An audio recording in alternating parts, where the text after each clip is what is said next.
Buongiorno, 30 maggio 2025. Ma quanto ho camminato?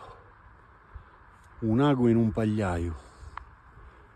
Però l'ho trovato.